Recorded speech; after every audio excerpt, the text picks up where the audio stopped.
Bonjour frères et sœurs et merci de votre fidélité.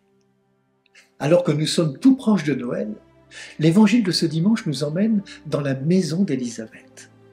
Et là, nous allons être les témoins d'une visitation. Marie se mit en route et se rendit avec empressement dans une ville de Judée. Elle entra dans la maison de Zacharie et salua Élisabeth. Rencontre de deux femmes, de deux mères enceintes, porteuses de la vie.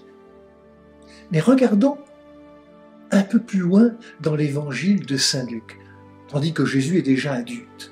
Il est en pleine mission, il est en train de parler devant une grande foule, tout le monde veut l'entendre, il parle avec autorité, les gens sont touchés par sa parole. À un certain moment, une femme pleine d'enthousiasme élève la voix et dit « Heureuse la mère qui t'a portée et qui t'a nourri de son lait ». Et là, Jésus délicatement corrige les paroles de cette femme en disant « Heureux plutôt ceux qui entendent la parole de Dieu et qui la gardent. » Qui entendent la parole de Dieu et qui la gardent. Cela ne vous fait-il pas penser à Marie lorsqu'elle reçoit la visite de l'ange Gabriel? L'ange lui dit « Marie, tu as trouvé grâce auprès de Dieu ». Cette parole de l'ange la bouleverse. Elle se demande ce que pouvait signifier cette salutation. Et devant cette parole, Marie ne peut rester sans réponse. C'est une parole qui l'appelle. Alors Marie va répondre en disant que tout se passe pour moi selon ta parole. Oui, heureux ceux qui entendent la parole de Dieu et qui la gardent. Marie fait partie de cela. Elle est heureuse, son âme exulte de joie. Et la première chose qu'elle fait, c'est rejoindre Élisabeth qui est déjà à son 6e mois de grossesse. Elle se presse d'y aller pour l'aider bien sûr, mais surtout pour être auprès d'elle. Car celui qui a entendu la parole de Dieu comme Marie ne la garde pas pour elle-même. Il veut la partager. Cette parole de Dieu nous fait sortir, nous ouvre à la rencontre des autres, elle nous ouvre à la mission.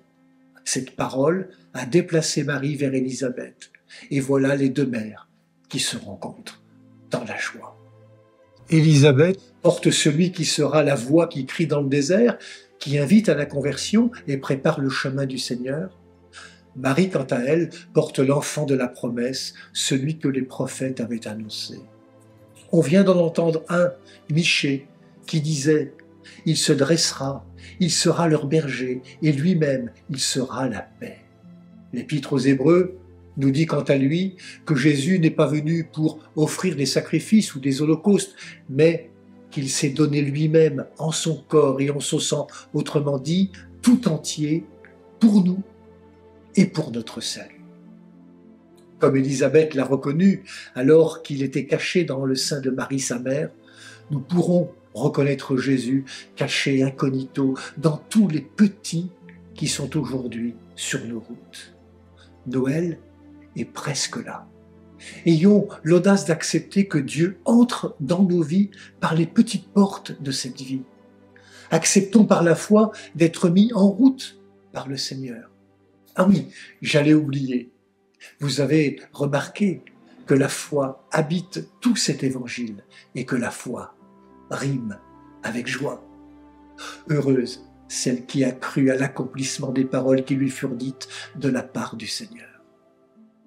Bonne marche vers Noël à toutes et tous. Prenez bien soin de vous et des autres.